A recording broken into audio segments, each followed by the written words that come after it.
OGLEE in the house. Once again. Thank goodness. Thank goodness. So this is kind of spur of the moment. But my boy called me, my homeboy of over 50 years. And this dude, man, he's such an interesting character. My man Fred. So he's on the phone. And so the audio is not that great. But please listen in, man, because my man got a hell of a story to tell. You said something real interesting, which was, you said, I love my son, but I didn't like him when he was young because I had to buy his Pampers, and his Pampers was taken away from my crack money. Yeah, absolutely. Hey, so I told these people I got one of the most interesting storytellers in the world on the other line. And give them just a little background of who we are. I already told them you my homeboy for 50 years. I may ramble a little bit, so you just gotta pull me back in every now and then. You know what I mean? As you know, man, like, back, since 1974 and shit, I'm gonna go back as far as I can remember and shit. And then, I smoked weed from 1992 to 74 to 1992. And I always had a bag of weed in my pocket. And I don't even know how the fuck I was doing it. Like, 'cause I knew I was eating and shit like that. But hey, think about that though. $5 you used to what? Used to get you what, a tray? Or used to chip in? Used to get a tray, Okay. I used to go on my famous $5 dates and shit. And straight down, record a beer, smoke and get some pussy all at the same time. $5, huh? But that was back then and shit, man. You know what I mean? Yeah. But the bitch was promiscuous anyway, so she wanted to fuck anyway. So like, but like, that little bit of weed and a little bit of beer was like, being loose and shit, so it could be more fun. So like, whenever my dick got hard and shit, like, yo, I got $5. I gonna call you back and shit. We was just doing our thing and shit. So you think the weed and the beer, was that like, the weed was like a gateway drug for you? Oh, hell yeah, man. Definitely, man. Cause then I saw other people doing shit, like even was like doing shit I never even thought about doing until I was in my fucking 20s and shit. Right. This motherfucker was like doing dope when he was like fucking 12, 13 years old and shit. You know what I mean? Yeah. And I ain't do that shit till I was in like fucking like 25, 26 years old and shit. But like since 1974, I had weed every day in my pocket. Smoking every day, man. Like, man, I couldn't go a day without fucking smoking weed, man. That was my thing, man. I was just chimney, man, like the house on fire and shit. Man. Right, yeah. And, you was on a mission. Yeah, oh hell yeah. Even though we had to trade bags back then, that you could roll like fucking like 10 joints out of that shit. Back in the day, that inflation is a motherfucker now, ain't it? Yeah, shit. It's expensive. Hell, when this hydro shit came out in the fucking glass jar, $25. Yeah. I said, we could only roll one blunt for $25? I said, no, man, hell no, that motherfucker staying in the jar, man. I ain't rubbing that motherfucking last boy. Shit, I used to just smoke weed and the guys, like us growing up every day and shit. But like since then,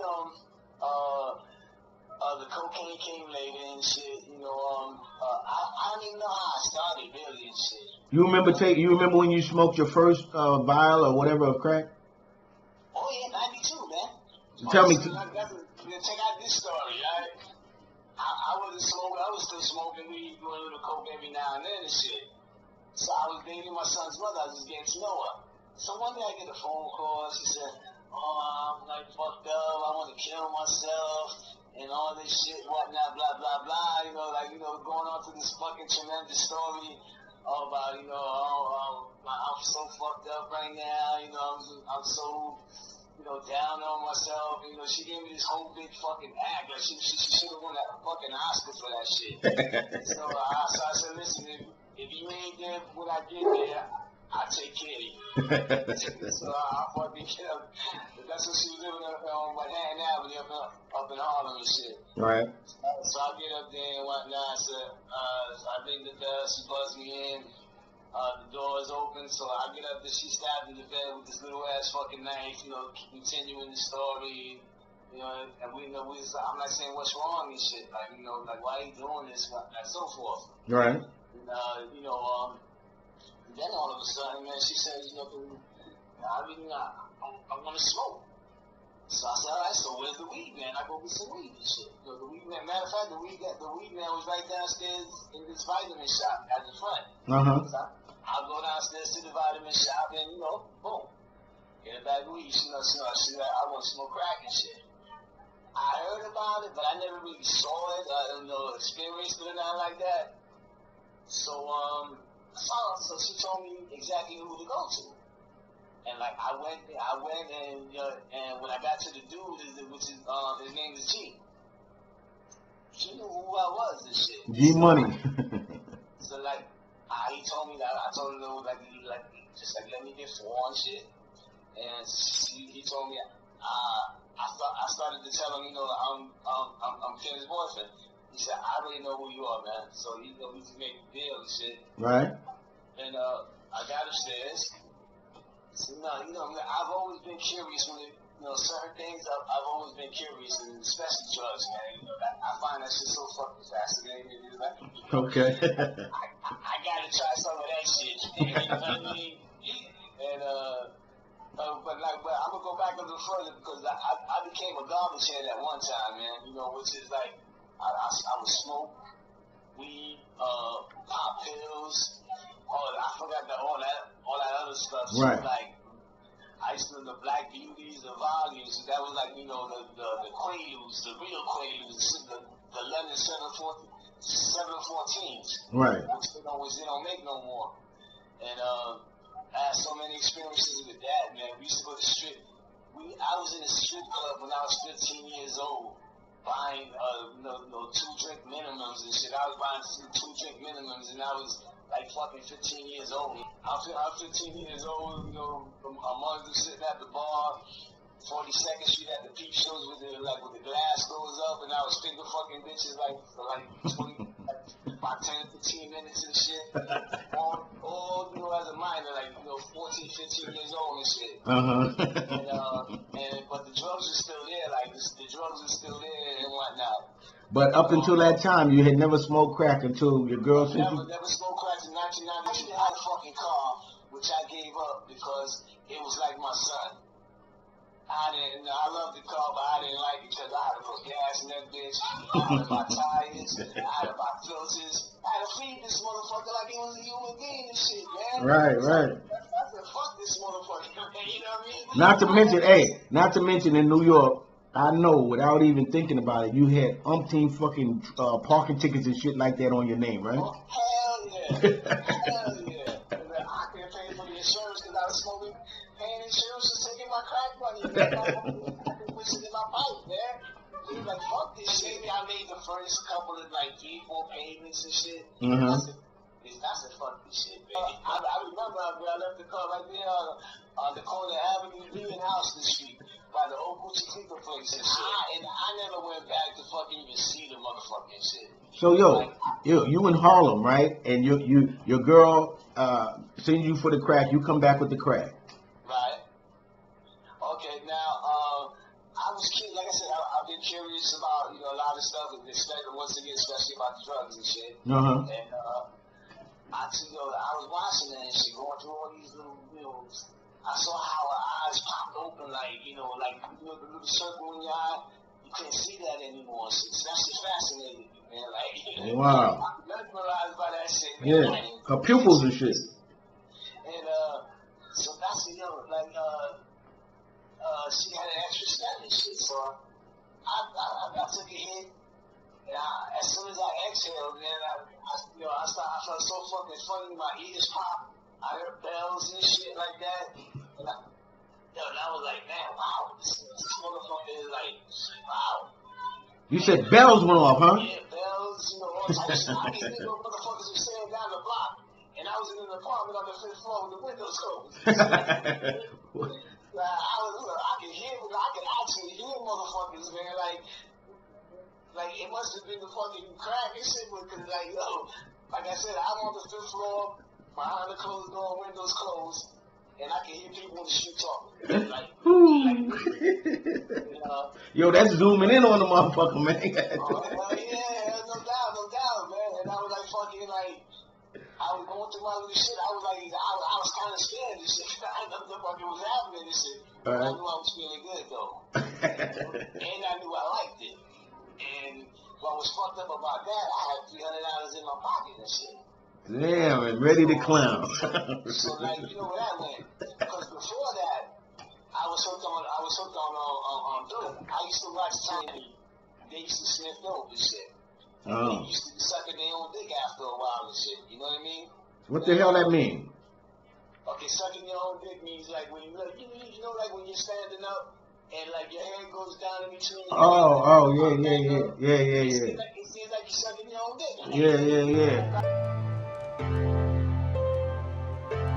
Hey, I didn't know what you meant, right? But I used to see a lot of those heroin addicts like that, right? But the reason I didn't think about that was because they always used to be like holding something.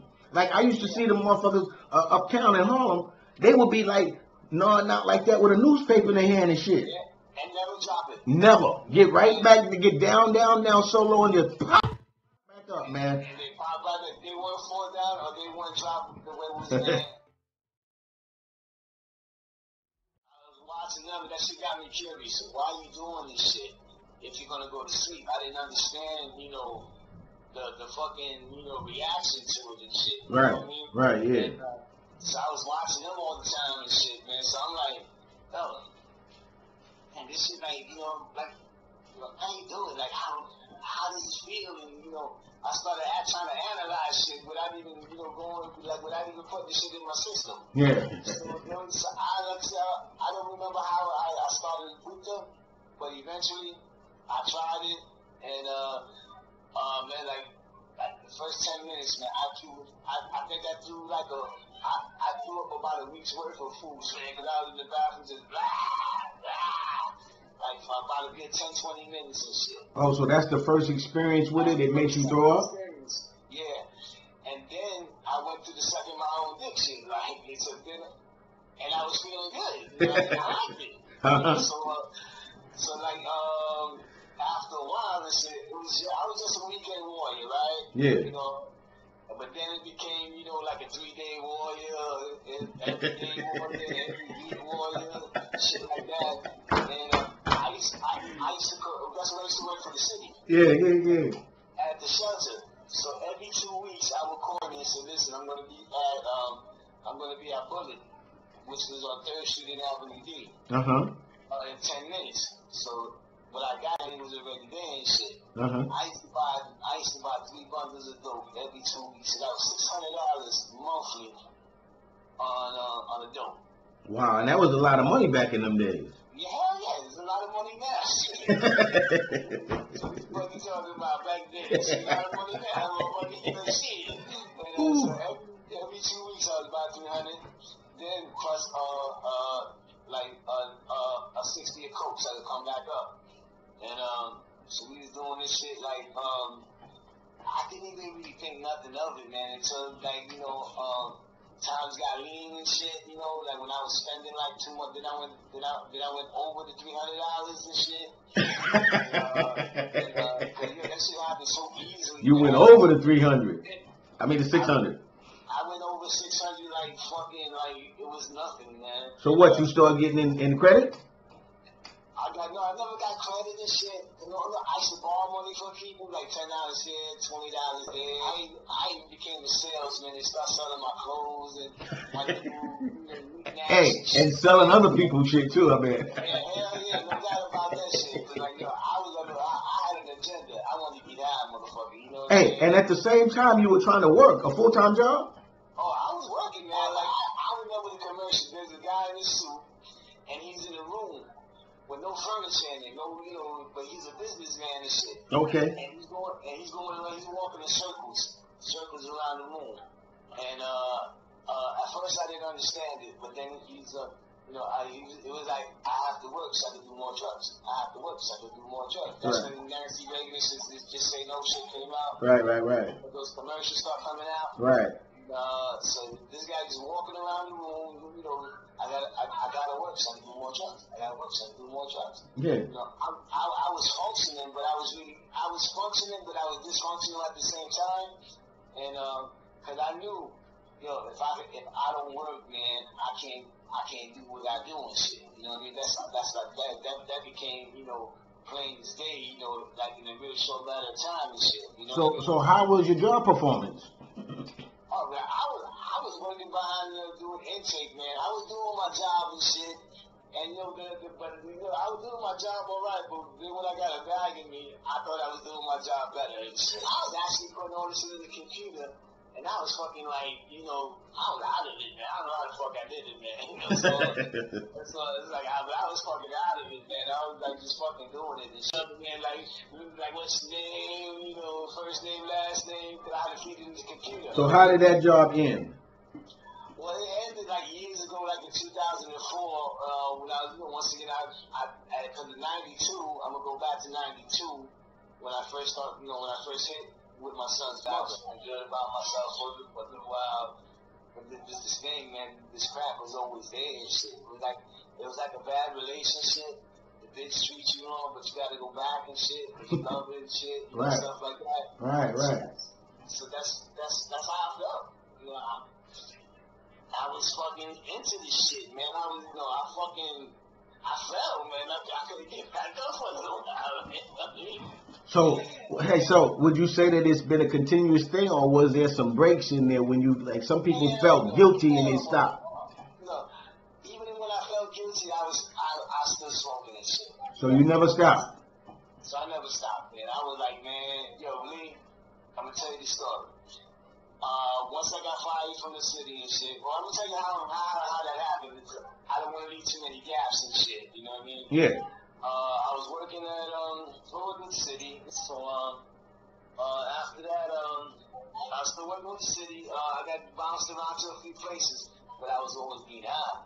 I was even getting high in the locker rooms in the motherfucking shelter, man. I was just like, I used to send this dude out. He used to come back, and I just used to fucking just light up in the fucking locker room in the back and shit.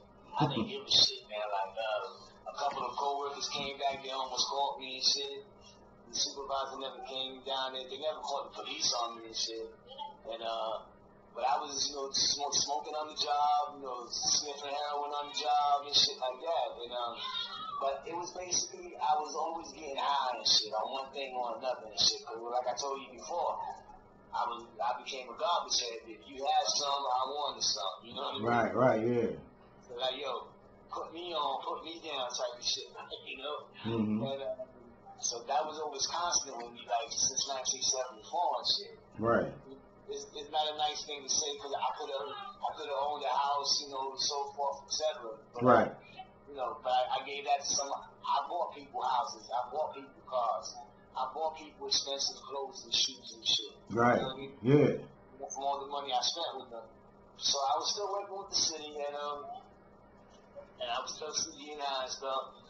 But in 92, I took the hit with my son's mother. And since 92, I've been smoking since 92. Well, I shot up a couple of times and shit. Like, you know, that was a good feeling too. Like, it was a quicker head and shit. But that shit felt good like a motherfucker too. So, yo, you was able to stop shooting? Yeah, because the motherfucker that was shooting me up was half asleep and shit.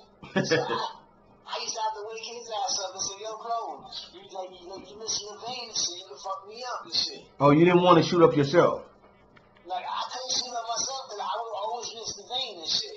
Well, that's good. That's good, because if you would have probably kept doing this shit. Hell yeah.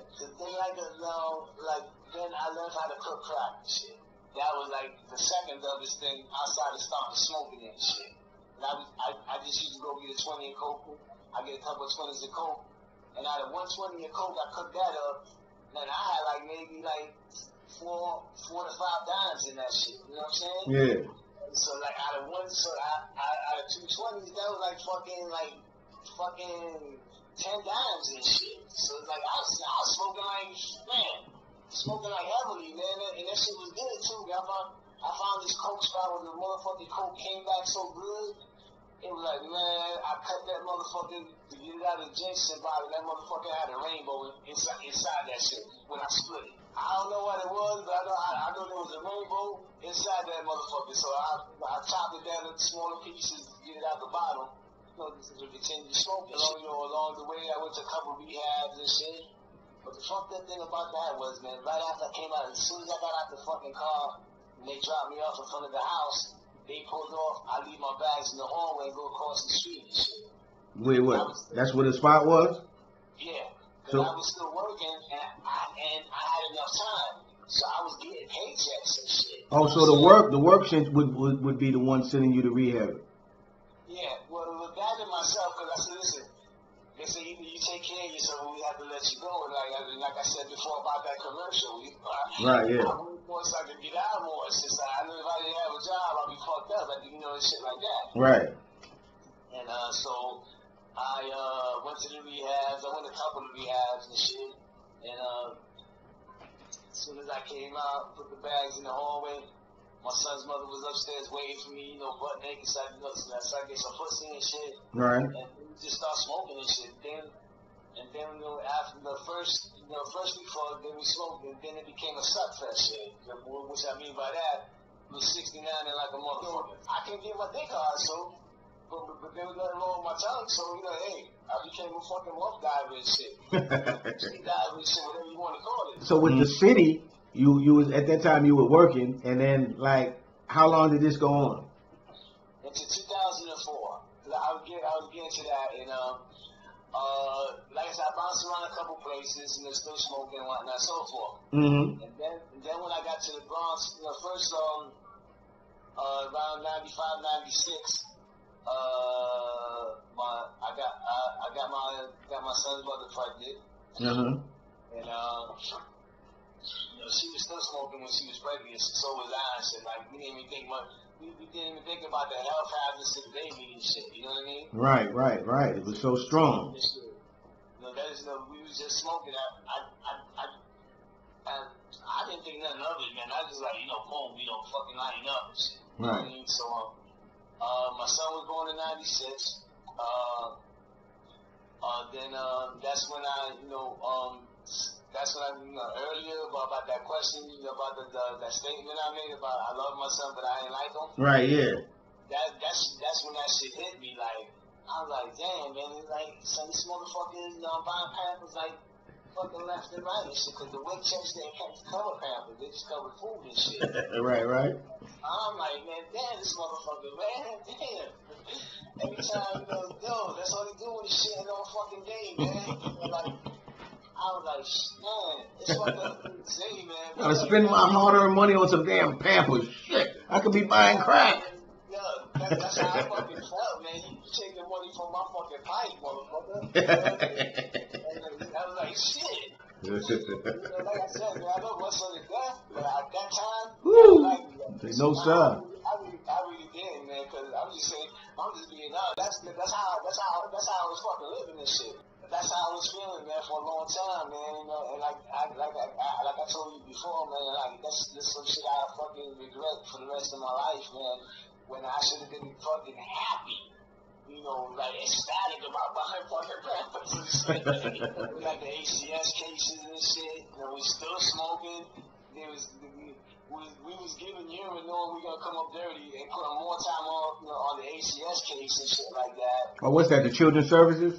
Yeah, that ACD will be BCW. Okay. They changed it to ACS and shit. So my son, you know, was there and shit, right out. We kept getting him out, putting him back in, getting him out and shit. You know, we was losing the apartment, going to welfare, and getting this kind of like, getting into this program where they pay the rent. And the rent was paid, then we just shit. 3-4 months later, we do the same motherfucking thing. You know, it was a fucking cycle and shit. Right. They was giving it to us, so we was taking the shit. Sure. So we was in this apartment for fucking almost like over a year without paying no fucking rent. And then I used to pay the light bill and shit like that because I didn't want to smoke in the dark and shit.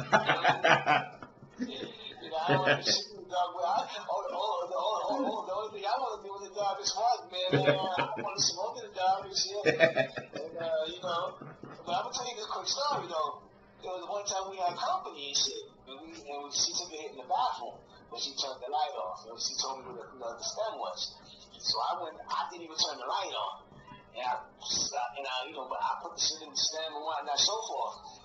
And I lit it, and all I could see was the tip of the pipe. And I was, when I did my thing, and when I exhaled, that's when I started to freak out. Because, I'm in the dark, and I couldn't see shit. Oh. And I was like, oh shit, what the fuck is I was like, yo, what the fuck is happening here, man? I can't see shit, man. I can't see the rats and they running around my feet and shit like that. You know what I mean? And I was fucking like, yo, what the fuck is going on and shit, man? That's what my head took me at that time and shit, man. How you got out? Huh? How you got out the bathroom? I had to wait about 20 minutes, man, before just to get out. So by the time I got out, the company, her cousin and his girlfriend already left and shit. I guess they must have caught on and said, yo, this nigga in the bathroom too long, man. Let's get the fuck out of here. There's so many times, man, where, I didn't change my son's diaper and shit, because going back to buying too many diapers and shit. There were times when this motherfucker had, went to the bathroom 4 or 5 times in the same fucking diaper and shit. I had to literally take the diaper off and get the bassinet, it's like a baby room to take the shit off his ass and shit. You know what I mean? And put the same diaper back on him? Oh, hell no. I had the new one, but I was conserving them shits, man. I was like, yo, you gonna use this motherfucker till you can't use that shit no more and shit, Give the poor boy diaper rash and shit. Yeah, exactly. We had to buy the creams and all that shit, man. And, that was just the fucked up parts of being in the life. So what happens when you stop working with the city? Okay, when I stopped working with the city, I started working with my father doing the buildings. That was in 2004. What's doing the buildings? What's doing the buildings? Being a super, taking out the trash, sweeping them up, and shit like that. Okay. That's what I'm doing. That's what I'm doing to this day and shit. Okay. And the money's tax free and shit, so Right. I have the best medical care that your money can buy and shit. But going back to the city job, I lost that job on the sun doing something stupid and shit. Somebody left a backpack downstairs, and they didn't come for hours taking and shit. So I went through it and shit. I took a CD player, which I had 2 of them already and shit. Yeah, I had the Walkmans with the boom box shit, all that good shit. And so I ended up losing the job with that, and then I got into doing the buildings with my father. Right. So but I was still doing drugs. I was getting money and shit because people like me and shit. And I was, yo, people want to tell me, yo, Fred, test this out for me. I said, listen, man, you're gonna have to give me more than a bag. You want me to test it out. Because the shit is good, then you want me to buy shit off you. You want to open me up, so then then I'm out there, with my dick in my hand and shit, wanting more and shit. Right. And so I told him, listen, you want me to test that out? You gotta give me at least 3 bags and shit. They said, hey, boom. So, and I got open, start making phone calls. This is one guy I have, man. God bless me. Yo, I took him for granted like a motherfucker, man. Even though we ain't still cool and shit, I was calling him every other day, sad stories all the fucking time, man. Whatever you could imagine, that was my fucking story and shit. So Harry was what, the business owner, the building owner? He was the owner of the building on 166 Henry Street. Right. Down on the Lower East Side. Right. And that's where I'm at now in the park, talking to you guys and shit. Right, yeah. So I used to call him up and boom, I used to get my money. You know what I mean? Yeah. Like I said before, the people like me, so I used to stories like a motherfucker all the time. And I even did that shit on the job. I forgot to tell you this one story. The supervisor, he used to like to drink. So I was getting paid on Thursday, and I was off Friday and Saturday. So I always used to come, and I didn't come in Sunday until Monday, because I had to wear my head off and shit. Yeah. So he called me in one day and said, Freddie, you think I'm stupid, right? I said, no. And I said, like, well, but why do you ask?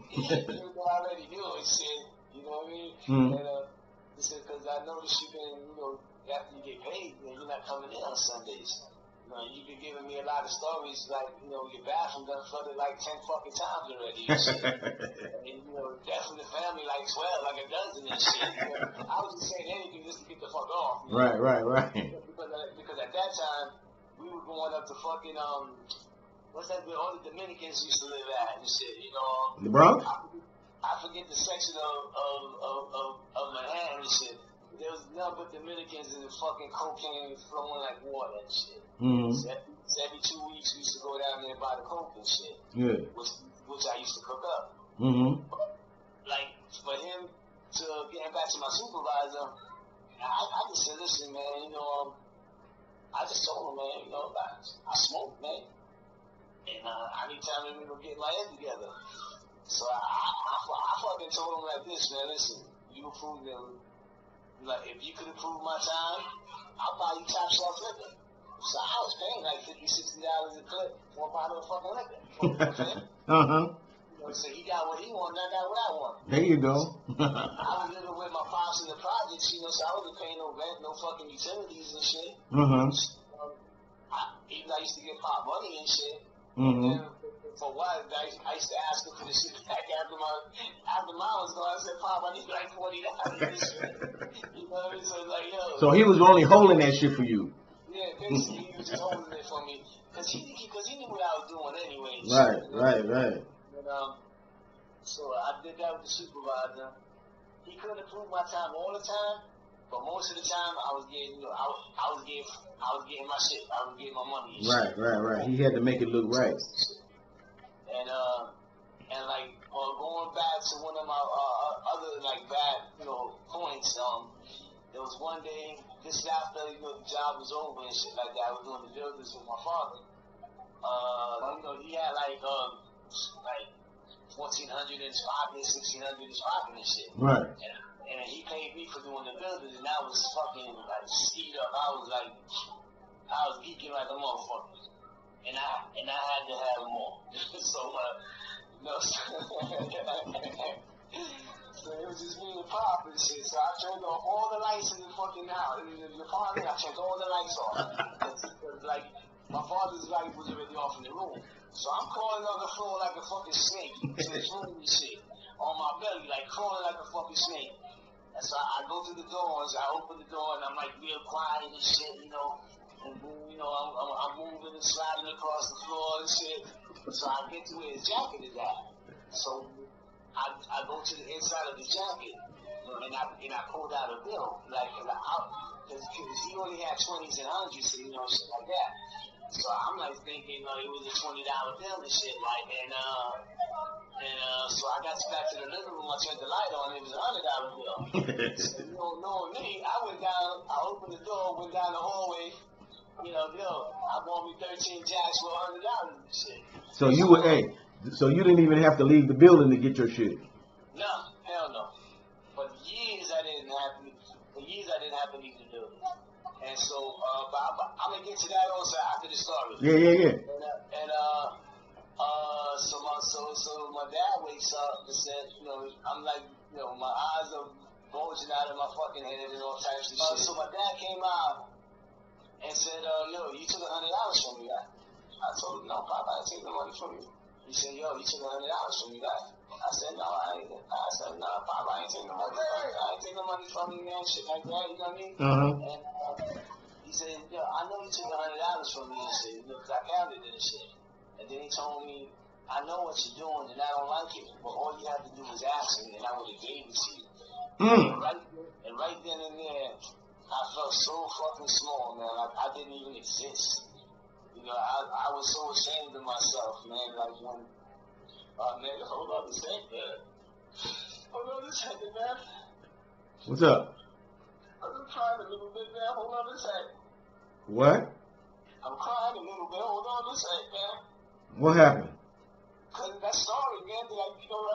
was so ashamed of that, man. Cause like my dad gave me everything, man. If it wasn't for him, you know, I would be like, man, fuck that, man. You know. Yeah. And wow, hold on a second. Let me get myself together.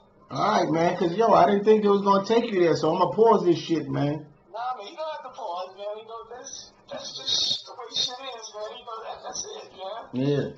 So that's getting you out, man. Everybody who was on that type of thing, man, got stories like that. You know what I'm saying? And so after that, man, you know, he just made me feel so small, and I was so embarrassed and ashamed and shit that, you know, all I had to do was ask him. He would have gave me the $100. He probably would have gave me $2 and shit. I even started fucking delivering crack. The dude used to come to my house and shit. Nothing with cocaine and baking soda and his mayonnaise jar. And cook it right there, and boom. Before I start work, he gave me this monster rock. And I was like, yo, fucking geeking again. Making deliveries, you know, fucking, you know, fucked up out of my head and shit. You know what I mean? Yeah. What kind of deliveries? Crack, man. I was delivering the motherfuckers all over people's houses, like, as far as up to fucking Midtown. He even bought a bike for me so I could make deliveries up in Midtown and shit. Because the white boys like to smoke crack too now. Right, yeah. You know, shit. So I was going back and forth. It came to the point where I just used to tell you, yo, give me a bundle plus what I'm delivering, so on the way back, I could just, you know, you could just call me, because every time I got back, I had to go right back out. Right. I had to come back up to the 5th floor, go into the apartment, then he told me, yo, you got to go over here. Then I had to go back downstairs. So I told him, just give me a bundle plus whatever. Like, let's say if you called and wanted, like, X amount, he would give me X amount. But then I told him, yo, just give me a bundle with that X amount, and I could, you know, just, you know, do what, you know, just call me. And on the way back, I fucking stop and shit. He had to wait until he could trust you. No, he already trusted me and shit. Mm-hmm. It's just that,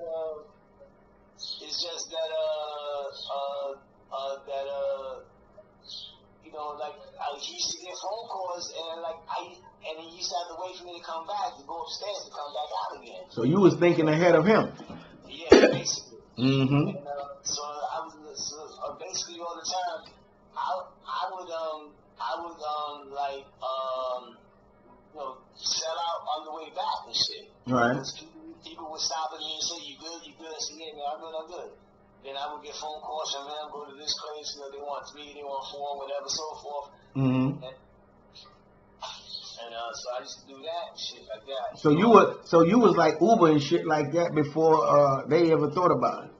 Hell yeah, I was delivering to, like, man, to people that were like, you wouldn't even think was smoking, man. You know what I mean? Yeah. I used to deliver to government workers, you know, artists and shit like that. All types of people, man. You know, Wow. See, that's why I be telling these people, man. I said Fred is an interesting character, man. He's done a lot of shit in his days, man. Cause I used to deliver to this dude. I used to see him every day, fresh. And you never see him dirty. You never see him in sneakers and jeans. Always in slacks and a shirt. And so I used to see him all the time. But I never knew what he did and shit until the day I went to his crib, like, with fucking 3 bundles of crack and shit. You know what I mean? Uh-huh. So I knocked on the door, and he opens the door. He says, "Yeah." He says, you know, like, he told me to come in. So I go in the house, you know, he said, just wait in the living room. I have to go get the money and shit. Uh-huh. This motherfucker's apartment is immaculate, man. I'm talking about, yo, this shit is fucking fly like a motherfucker, man, you know? Yeah. This shit, yo, me, everything new, you know, like, man, this shit is beautiful, man. Yeah. But, you know, like, he used to buy, like, I used to go to see him maybe, like every month and a half and shit like that. Mm-hmm. I never asked him, why so much, because that's none of my business and shit. Right. But I used to go to him, then the dude that used to work for the government, the same thing. But I used to see this dude like every fucking 2 weeks and shit. For another $300 and shit. So you can spend like $600 like monthly and shit. Right. Back then, man, like I said, that was a lot of money, man. And he always used to tell me, yo, Freddie, you want to hit? I said, no, not when I'm working, man. Because I know if I took that hit, I won't be worth shit. You know what I'm saying? Yeah. So, and then I used to have this other customer that I used to deliver with. There was two girls. They always used to come to the door like a negligee, little skimpy outfits and shit. See-through shit. Sometimes maybe just with fucking high heels on and shit. Oh, freaks. And they used to tell me, Freddie, why don't you come in, hang out with us for a little while. I said, nah, I can't hang out with you ladies, man, because you're gonna get me in trouble, man. But they always say, one day come over, we'll take care of you, shit With the stilettos, they got the stilettos waiting for your ass. Stilettos, and these are good looking fucking women, man. So I'm like, shit, you should be like that. So crack goes across all those barriers. Hell yeah, man. Crack is like fucking disease, man. Don't give a fuck, man. You know what I'm saying? How about now? Do you still do it every once in a while? Hell yeah. Like I told you, I ain't gonna fuck, man. I ain't gonna lie. Right. If I lie, I'm only lying to myself and shit. Exactly. And I ain't gonna do that. And I'm not gonna do that. So once you smoke crack, sometimes you don't go back, right? Right. It's just like that old saying, once you go black, you don't go back. Once you go reeking, you don't go seeking and shit. Hey, I never heard that one. My first time for everything. There you go. Once you go reeking, you don't go seeking. That's it, baby.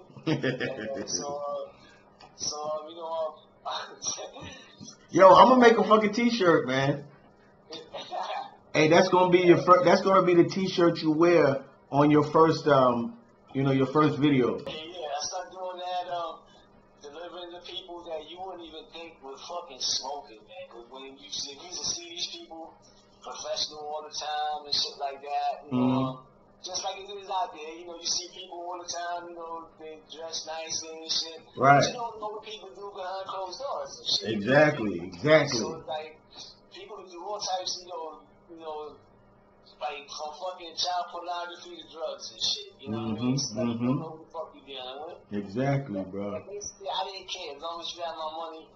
It wasn't my money, but his money. But I had to make sure that I got his money, Exactly. So you was basically hustling, delivering, so that you could have your stash. Yes, that's how I supported my habit. I was only getting paid like on a monthly basis and shit.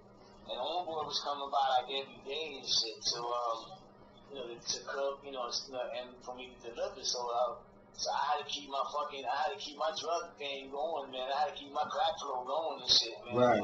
Right, yeah. Then even when I had cancer back in like 96, 97, I was still smoking, even though the doctor told me, listen, you got to change your life and shit. You got greasy foods, smoking, so forth, etc. I never told him that I smoked crack. I told him, I smoke weed. They said, I smoke weed, cigarettes, greasy foods, and shit like that. But, and hey, that's an interesting thing, too, about you, man. They don't know you kick cancer in the ass. I don't tell people shit. I don't tell people what I shit about me, you know what I mean? Right. To this point right now, whoever's listening, whoever you got listening, I don't even do shit like this to any fucking body, man. You know what I mean? Right. I talk to you like this because you're my brother, man. I grew up with you. Right. If I can't be open with you, I can't be open with nobody else and shit. Right. We know this. And I had the cancer and I was still smoking. But when I had the cancer, I made like a promise to myself that I was gonna get tattoos, dye my hair blonde, and come on to beautiful fucking women that I didn't have a chance to get with. So I dyed my hair blonde, I got my tattoos. I got a tattoo with my father before he passed away. I got a bad boy tattoo with a Dracula face on my left calf because I was in my bad boy moment, so I put the bad boy thing on it. I got my son's name when he was born. That's the first tattoo I ever got. His name on my left forearm. I got my name, Freddie, on my other arm, on my other forearm. Plus, that's my son's middle name. My son's phone. I think, hey, Well, I think when you name your son something unique, that they usually turn out to be unique. Yeah, because like he's like a really smart guy. He's really smart. Right. Yeah. And like the reason why he got his name unique because his mother fell like 3 times and could have lost him, and could have lost the baby before he was born. Smoking all that fucking crack. And that too, No, but I'm saying that's probably why she fell 3 times or whatever the fuck. Probably was. Every time she said she fell, I was never there. So I had to take the word for it. Right, yeah. We were laying in bed one day, and trying to think of the names and shit, and she was talking about her falling and shit and whatnot, so forth. And we said, his name got to be like something unique. And then we looked at each other and said, that's his name. So we just came by, just out of simple conversation. Right.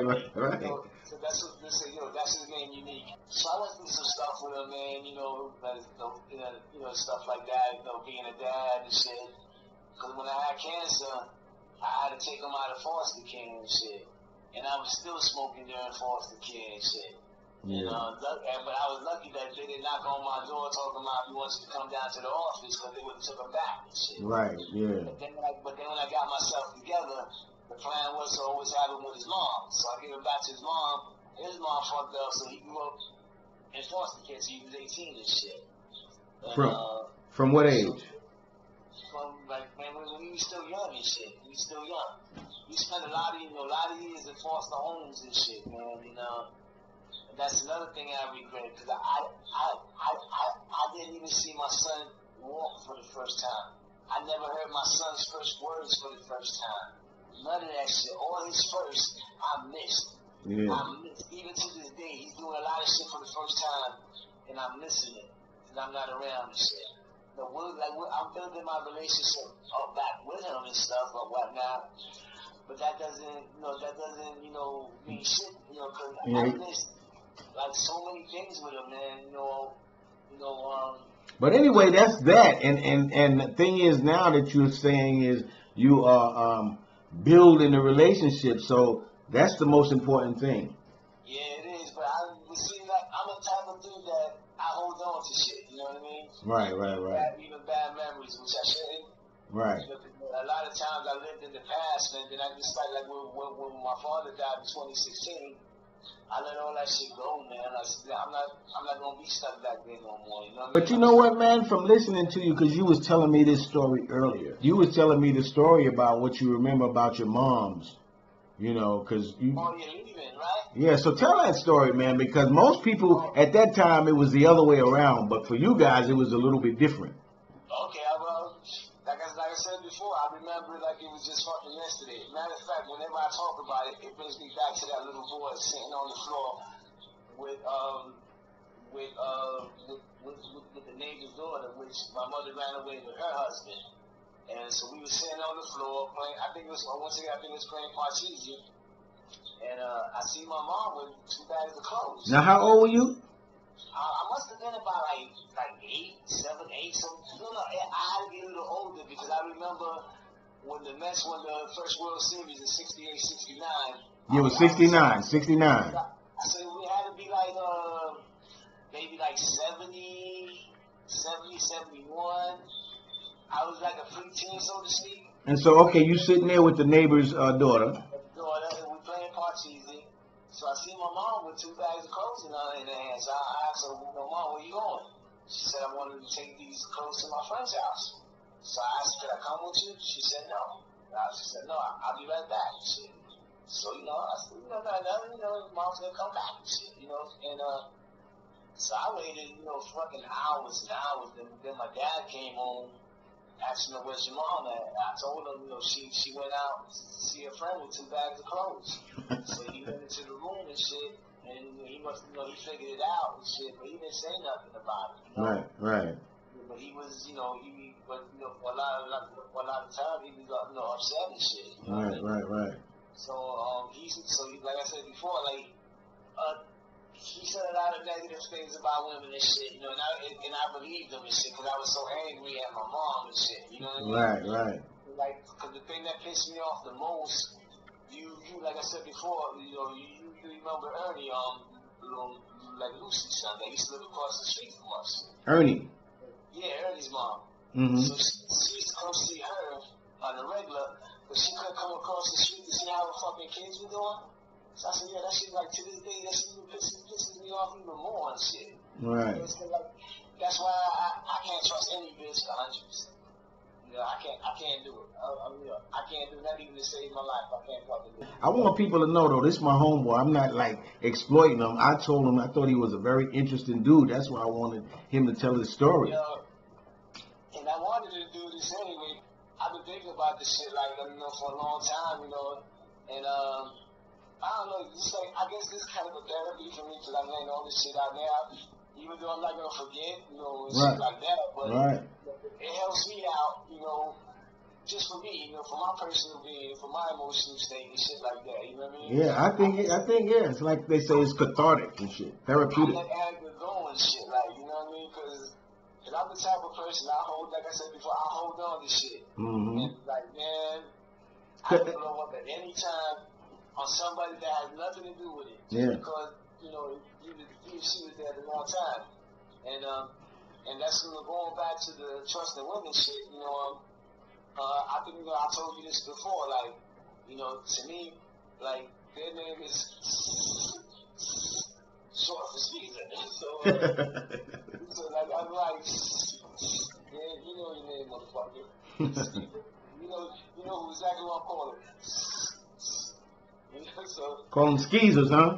Skeezers, you know, so that's you've been watching too much Nino Brown and shit. Hey, man, that's one of my favorite movies. I can't help it, man. Hey, that's what I was telling people, man. This, which is, you know, kind of an important thing that, you know, what you talking about, because this is what I was telling people on another video, man, and that is the influence that shit like movies have on people, especially when they're young. You know what I'm saying? Man, listen, let me tell you this thing, man. I used to love the beach.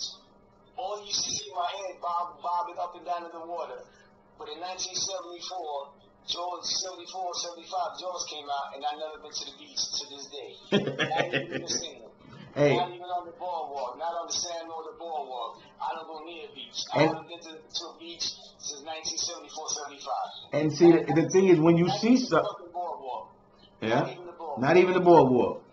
Hey, and the thing is, when you see stuff, right, you watching Jaws, I'm watching Jaws, and a million other people are watching Jaws, or, you know, New Jack City, whatever it is, you don't know what the person's mind is taken away from that. So you never can tell what it's going to do to the person. You don't know what part of the movie struck that person. You know what I'm saying? For the good or the bad. No, because the movie struck me because, you know, as I was out there with my head bobbing up and down under the water, I used to do shit, you know, rub against my leg and shit. Right. So I always thought it was seaweed and shit. Mm-hmm. But I never, you know, like, as a kid, I never thought about no fucking shark. I didn't know what a shark was and shit. Right. You know, I knew what a fish was and shit. Hey, did you know what a woodpecker was? No. Did you? Hey, did you know what a skunk was? No. Hey. I never. Hey, because we grew up in the concrete jungle, right? Yeah. So check it out. When I first went to basic training, and I was down in San Antonio, Texas. Man, you know, in formation, you're supposed to stand at attention, perfect attention, right? Right. I was hearing this shit go da da da da da da da da da da da da da da. I was like, what the fuck is that? And I had to see it to the point where I broke my position of attention to look up. Man, my drill sergeant jumped on my ass, yelling all up and down and shit like that. Finally, when we took a break, I was still hearing that shit. I looked up, and I was, you know, by this white dude, country dude. I was like, what the fuck is that? He was like, man, that's a damn woodpecker. He was laughing. That's a woodpecker. He was like, you don't know what the fuck a woodpecker is? I was like, man, Woody Woodpecker shit, I thought that was some old cartoon shit. I didn't know it was really such a thing as a woodpecker. That's the only woodpecker I knew when I was growing up. Woody Woodpecker on TV. Hey, it's the same thing for the skunk shit. I didn't know it was such a thing as a skunk. The same thing. I'm down in Texas. We get to go off post. We walking across the street one night. I'm seeing a fucking skunk walk across the street. And I was like, what the fuck is that? Again, the dude is... You know, there's Pepper LaView. That's what. Hey, that's the only skunk I knew. So and I didn't think it was a skunk with really with a white thing down his back and all that shit. I seen it. I was like, what the fuck is that? He was laughing like, you don't know what the fuck a skunk is? I said, I ain't never seen no fucking skunk. I'm from Brooklyn, man. Shit. We never seen none of that shit too. Like unless you went to the fucking Central Park Zoo and shit. But even the zoo, I don't remember the zoo having no skunks. Nah, I don't remember that either. I remember the penguins and the lions and the Yeah. I remember that shit like And that. the Bronx Zoo was tight too, but I had never seen no skunk and I ain't never seen no woodpecker in no motherfucking zoo. Nah, hell no. Yeah. But man, this is interesting. Like I'm telling people, man, you're gonna have your own page, man, because like right now, tell them how you living right now, man, if you don't mind. Well, I'm living right now. I'm homeless. I go to the shelter every night. My roommate's a crazy white boy that we've argued. We did stuff like that. But we didn't fight yet. That's a big yet. Because when I first became homeless, I was sleeping on the stoop right across the street from our church. Because it was summertime, so I was just getting a cardboard box, putting it down on the stoop, and sleep there. Because I was staying where I knew I was safe and shit. You know what I mean? Yeah. And I did that for a while, and then winter came. Then I had to duck in the hallways. Then I had to start ducking in the hallways. And then it just got to I was sleeping on rooftops and shit like that, and I started to kiss my brother's ass to come, stay a night or two and shit. Yeah. Then I said, listen, I can't do this shit no more, man. I can't do this shit. I went to Bellevue Men's Shelter. They assessed me. For the assessment. Then they put me at Bedford Atlantic. Then they put me at that shithole. It's a migrant shelter for people with mental disabilities. So they were putting you in different homeless shelters. Yeah, there was like it's like basically bed availability. But the migrant shelter that's like if you tell them, well, like I told them, I suffer from depression and and anxiety and shit like that. Right.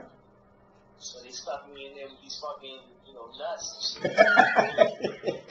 like there was one time I was in the room with 4 nuts, man, and I'm getting the fuck out. I ain't staying in this motherfucker. Hey, you told them you was one flew over the cuckoo's nest and shit. Yeah, man. Basically, it's in a room with 4 crazy people that are, that just, fly off the handle at any fucking second. The big Indian Fred. One flew over the cuckoo's nest. Exactly. I was like, yo, I missed my bed purposely, like, the next night. I fucking came in after bed check and said, yo, I can't stay in that room. Man. So you was in there with 4 nuts. 4 nuts. So they said sometimes you feel like a nut, sometimes you don't. You say, shit, I don't feel like a nut. I never feel like a nut. I can't say that, but most of the times I don't feel like a nut. But that's how I'm living right now. What'd you say? I'm on welfare, public assistance, collecting food stamps, Medicaid, and shit like that. Now I'm in the process of getting the housing voucher and whatnot, and but like going back, before that, I was just sleeping in the streets, man. Park benches and shit. Mm-hmm. Wherever I could lay my head at, man. I had a sleeping bag and quilt, so I was just putting my head down wherever I felt it was safe. So would you get good sound sleep in most of the places that you slept? So man, because every time I used to every time I heard the noise, I opened my eyes and shit. So then I couldn't really go back to sleep unless I was really, really tired and shit. Because most of the time I was smoking even then, man. So like going back to the drugs are always. The drugs have always been there, like my companion and shit. Right. So I was always doing that. Drugs have been in my life since 1974. With the weed, then graduating to drinking, and so forth, etc. You know, like when I became a when I became a graffiti writer, we used to have parties in the fucking train yard, man. We used to, you know, other crews used to come over, alcohol, cocaine, weed and shit. Then we start writing and shit. Right. So Fred, he's a graffiti artist on the New York City trains back in the day. Yeah, back then. What was your tag again? What was your tag? My tag was Fred GC. Okay. Yeah, Fred GC. Tommy was shit too. Right. Jimmy was JP. Yeah, Jimmy was JP1. Mute started off as Mute, but then he changed his name to Murder One. Yeah, I remember that Mute. Yeah. Then Michael's name was Gap. Then he changed his name to Volley 5, VOLI.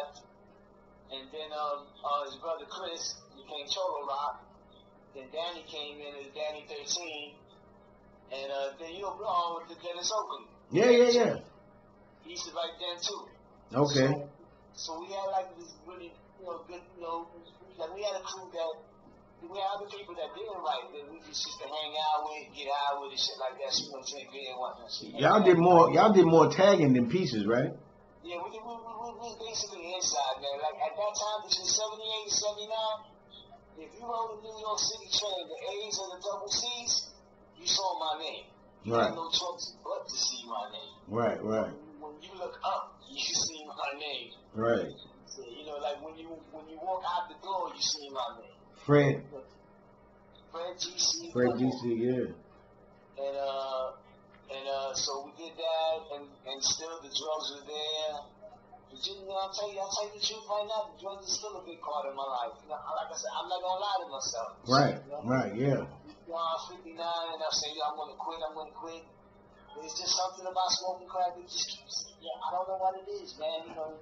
Well, let me ask you this, because some people say, man, when you smoke crack, like it's like every time after the first or second time, you always trying to chase that same high that you felt the first time. Yes, that is so true. Cause like I never felt my ears popping, bells ringing, like ever since 1992 to now. Right. My ears never popped or heard bells and shit. Right. So that was like basically what they're saying is what people say you're chasing the first hit. Right.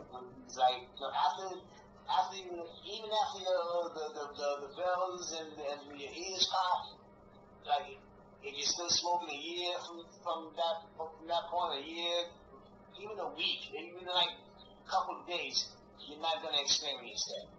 You're gonna get high depending on how good your shit is. And everybody's first experience is different. They might not hear bells and whistles or whatever, but they may still be chasing what they're trying to chase. Yeah, they chasing the first hit. How do you say the euphoria?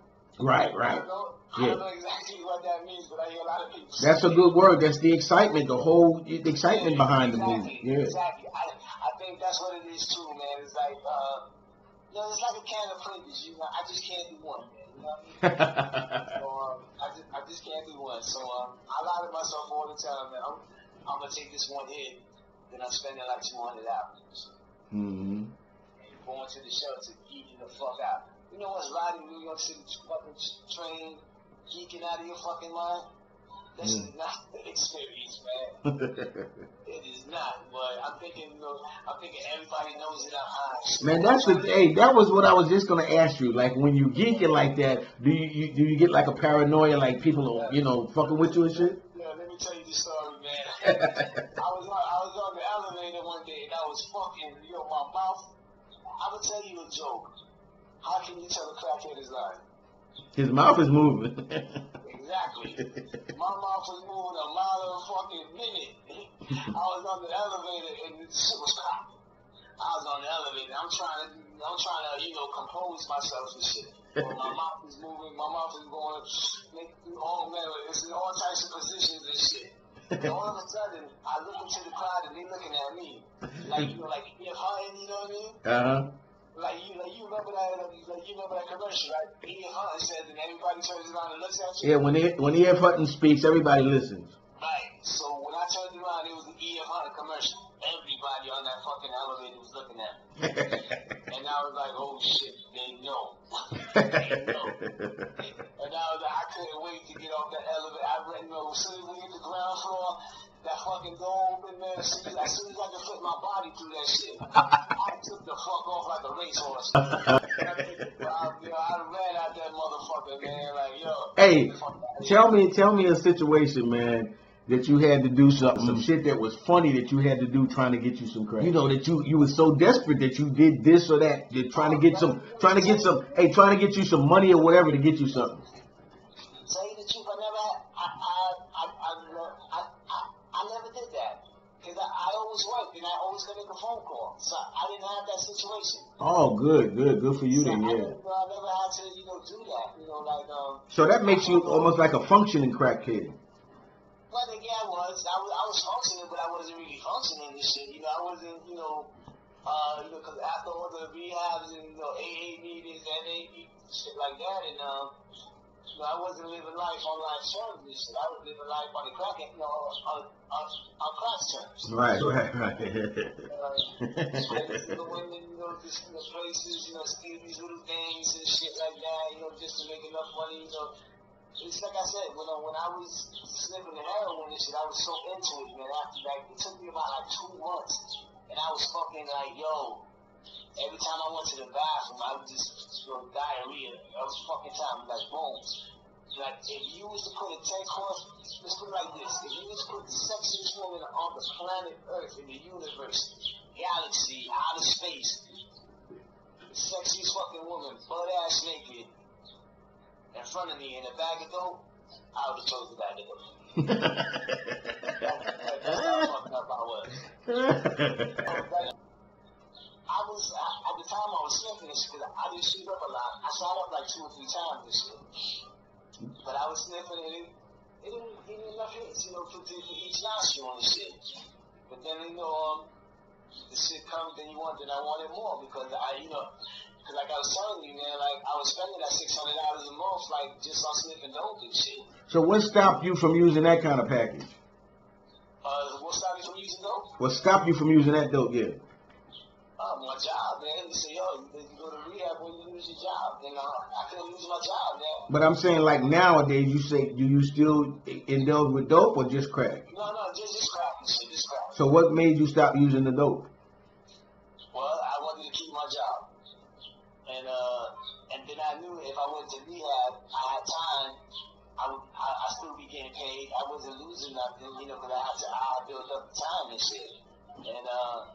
But I was, that was my, like the backup shit. Like when I needed to stay out, I would stay out. I would say that I was sick. After the 3rd day, you had to get a doctor's note. So I'll be sick every now and then for 2 days, and then come in the 3rd day. So, but after that was a while back. So after you lost that job and that wasn't constraining you, what made you say, well, shit, I'm not going back to dope? Well, because it took me on a fucked up ride that I didn't want to be on anymore. You know what I mean? Okay. I wasn't eating, sleepless nights. There was times when I was laying in bed and my legs felt like they were walking, without me. They were attached to my body, but they were walking and we wasn't going nowhere. So I think that would have been enough for me too, shit. So I've been listening to some shit like that. And I said, listen, man, I got tired, man. Basically, it's come a time when, like, even now with the crack, I'm tired of smoking crack. And you ain't gonna believe this, man, but a lot of times I get high because it's something to do. Right, yeah. By myself. Yeah. Always by myself. Yeah. You know what I mean? So that's why I said, man, when people hear this, man, they gonna really resonate with your story, man, or your stories, because so many people been down there through that shit, man. Like wherever you live, whether it's crystal meth or popping pills and shit like that, ecstasy, people get off on what they like, man. It's like that's what they know. Exactly, yeah. Because for me, like as you know, we grew up together and shit, so the weed was always there. The guys in the neighborhood, always there with the weed and shit like that. Yeah. It wasn't hard for us to cop the bag of weed. We just used to go up into the fucking corner, like, Exactly. Everything was put right there for you. Just like, that's why I brought up the point. I was like, oh, you didn't even have to leave your building to get the dope. You know what I'm saying? I just have to make a phone call and go down 2 flights of stairs. Waiting there with my crack. Exactly, man. Yeah, it was they facilitated that shit, man. Yeah, it was just there, you know. I was like, you know. And then I isolated myself, so it's like that shit even made it worse and shit. All right, so man, fast forward 5 years. Where you see yourself? Where I see myself? Yeah. Hopefully not with a glass dick in my mouth. Hey, by the way, though, it's good that you could take it with such good spirits, though, because like it is what it is. You know what I'm saying? That's what like I said. After my father died, I said, listen, I'm not, my whole shit changed. Because my father worked his ass off. And you know that, Leroy. Right, for sure I do. You know that. Yeah. My father worked his ass off. Yeah, raising for real. 4 boys, catching all the hell that he can catch. And, so look, I'm just saying that real quick, though. Yeah, his father, man, raised him and his 3 brothers when his mother, as he was saying, left. So his father raised 4 boys, which was unprecedented during the 60s. It was usually the other way around. The man left and left the wife with the kids, or the girlfriend with the kids. But in their case, it was the other way around. So, man, his father worked his ass off. He was phenomenal.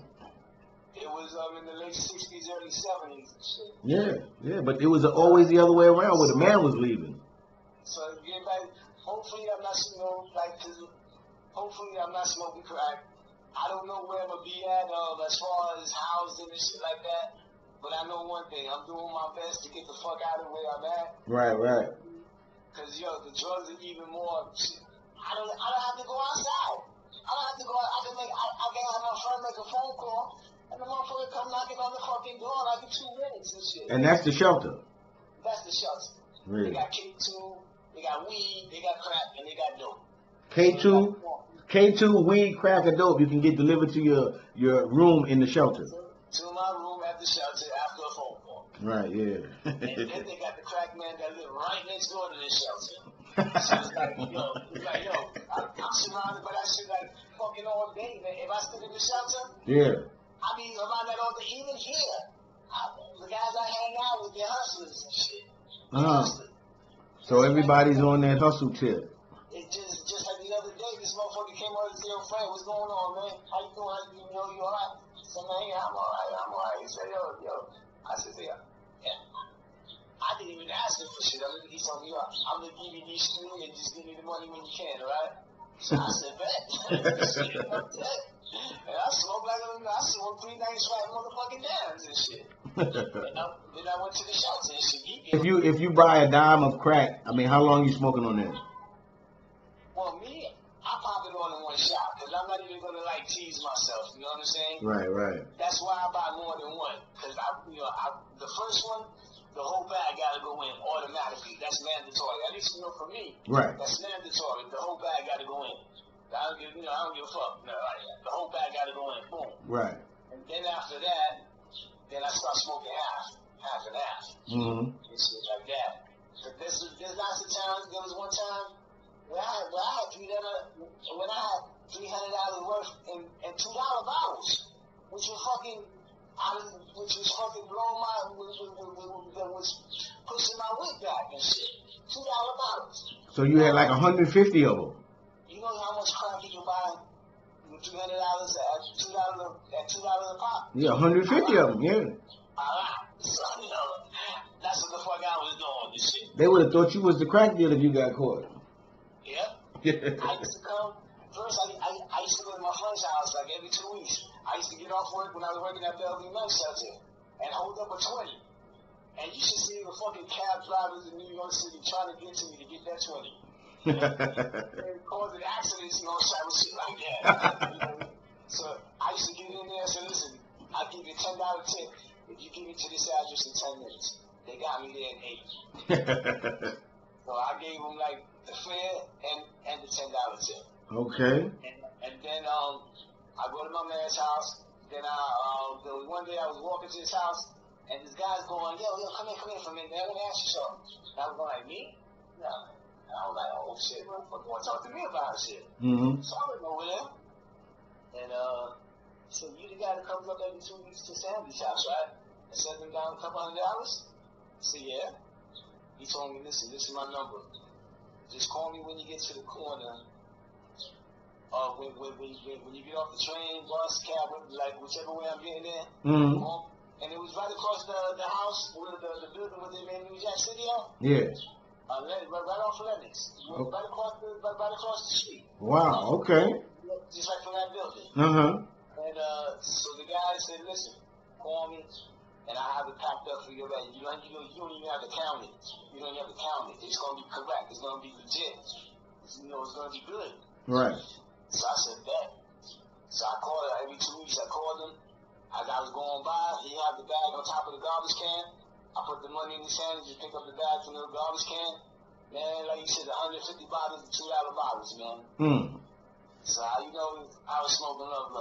So look, how long would that last you? Man, that's the last year. You know, it was like, well, you know, you gotta pay the house. Then you gotta, because every time I went up there, bitches wanted to know. It was just me and him when we got there. 10 minutes later, knock on the door. The bitches start coming in. And yo, I suck your dick. You know, like they tell me, yo, like you want me to suck your dick? You want me to dance for you? Want me to go to the store for you? You want some titties and shit? Mm-hmm. I said no, I don't want to do none of that shit. I need to smoke. I'm not even for. If I want some pussy, I go home to my son's mother. Right. You know what I mean? Mm-hmm. I don't want none of that. I'm trying to smoke. I'm just here to smoke, man. Mm-hmm. And I was popping like this $2 bottles like motherfucker like it was no tomorrow, man. Oh, shit. Smoking, yo. So what? 2 weeks? So what? A week? It last you 2 weeks for what? What you think? A what? How long would it last you? A week? Man, this shit would last me 24 hours, man. 150? Yeah, I smoked that shit like that. I smoked 2 grams in like a couple hours, man. Oh, okay. And so like. That was me, man. I smoked that motherfucker. That be looking stupid like a motherfucker, man. So, yo, hey, do it get to the point where... Like, you know, somebody scared you make that these crazy looking face? Yeah. That's how I would look after smoking like 2 grams. Like somebody said, "Boo," and I'm like, "Oh shit." How would you feel though at that time? Man, I couldn't. I was stuck like a motherfucker. I couldn't talk, man, and I didn't move. And when I had to pee, you know what I used to do? Just get up on the step and take my dick out and start pissing right down the steps, shake it off, put it back in my pants, and sit right up on the back down. I wasn't moving. I couldn't move. I couldn't even fucking walk, man. And so, and how long would that shit last? Well, after smoking after smoking 2 grams or like X amount of bags, it lasts for a while, man. It lasts for a while. Well, at least with me, anyway. I'm not saying about anybody else. I'm saying about me. So, in other words, you're walking around for a good little while geeked up. Yeah, geeked up like a motherfucker. Geeked up ain't the word for it. And that's after dropping about how much in money? That's like about at least 200. Okay. 200 and better. Yeah. And I would see, like on paydays, like when I get paid on the first. I tell myself, yo, I'm gonna do this and I'm gonna do that. And it's like, yo, but I'm gonna smoke one, and I know I can't smoke one, and I end up spending a couple, like at least $200. I still got money in my pocket and shit, but like I can't smoke. You know, this comes to a point where you just can't smoke no more. Yeah. You're not gonna feel it. No, I'm not gonna feel it. So like, why am I gonna throw away another $100 for? Right. That's good that you do realize that. Then I'm just going through the motions about just smoking and shit, you know what I mean? I think it's going to be a lot of people that can resonate with what you're saying. It's going to be some people, man, that probably got some things to try to offer if they think you want help or whatever the case may be, you know. By the way, so what would you say? Do you want help or you say, like, fuck it, I like this life? I don't like this life, man. You know, like, I get up every morning at 4 o'clock, take the train, come down here. You know, if you see me, on the sober tip, I'm like this normal, regular, fucking responsible person and shit. Right. But it's the drugs. And shit, I'm on my cell phone, looking at shit, and stuff like that. Right. But like I said, until this time, I don't know how many people listening to me, but I wouldn't even expose myself like this. You know what I'm saying? Right. I want to like, I like to keep myself private and shit. I walk in silence all the time and shit. Right. Because I don't want people to know me and shit. Right. I just don't want people to know me and stuff. So I guess like going back to all the drug use also and shit. Like when you in that life, and you don't want people to know what the fuck you doing because that's all they remember. Right. Saying that was my brother's motherfucking hang up. He only saw me as a drug addict. He didn't see me as his brother. He saw me as his brother, but his crackhead brother. Right. Not his loving brother. Whenever he needed me, he would call me and say, "Yo, big bro." And every time he said, "Yo, big bro," I said, "What do you want?" That's the only time you call me big bro when he wanted something. Right. I even shot him up a couple of times and shit because he couldn't do it himself and shit. So like, I'm not saying the shooting up part is like a good thing, but like it is what it is. That's the life we know, man. And yeah. But he never remembered the good shit I did for him. You ever stole from him? Huh? Ever stole from him? No, I never stole. Okay, so cause see that's one of the things that people be saying like about a crackhead relative. They don't want to be around them because they steal shit from them and all that.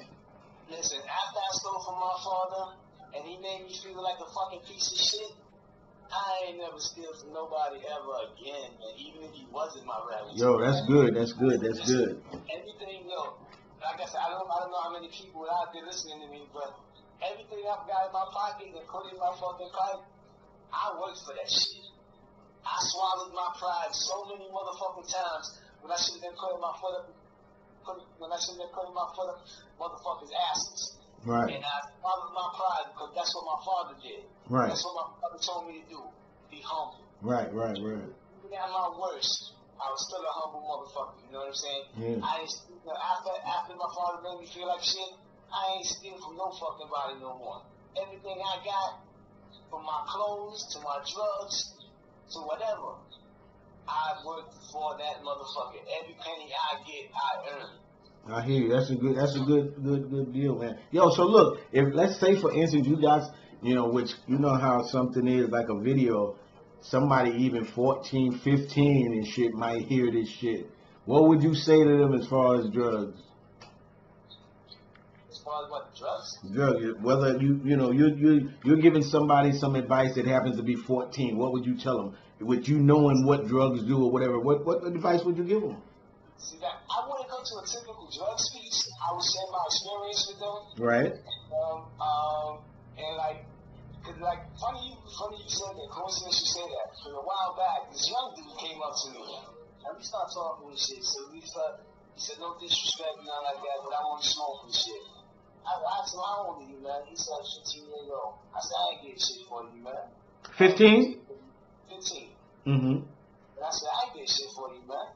I can take you right now and get you some good shit. But I'm not. Cause like, I'm not gonna do that. But nah. I said, if you wanna fuck up, like fuck up on your own, but the next time you approach me, I'm gonna take your money. I'm gonna take your money and you know what I mean? I just might run off with that shit and just fucking just wait here for me and just never come to fuck back. But I would tell him seriously, I would tell him, don't waste your time, man. Because are you ready to lose friends? Are you ready to lose family? Are you ready to lose your job? Are you ready to possibly lose your life? Are you ready to lose your loved ones? Wherever they may be, friends and so forth, etc. Yeah. All that. God bless you, man. That's what I have to say for you, man. God bless you. Right. That's some serious shit, man. That's some serious shit. I'm not putting no fucking teenagers onto no drugs.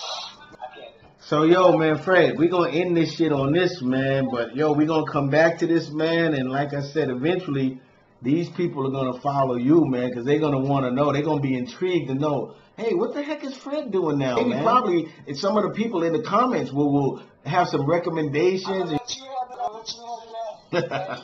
Hey, you have my phone number, man. I will never forget my homeboys, no matter what level they climb or not climb to. I've had friends and associates all across the social spectrum. So no matter what, I still stick by my boys. And I will always listen to them because they got this voice. They're going to keep the shit real. They're going to keep the shit real like my man Fred here. So I want you to listen out for my man Fred. And also, if you would, in the comment section, give Fred some advice. I'm going to bring Fred on a lot of occasions just to give us his philosophy on shit, which I think is always interesting. Hey, and when they see a picture, they're going to be like, oh, damn, I didn't think he looked like that. Anyway, this is OGLEE, and I'll see you again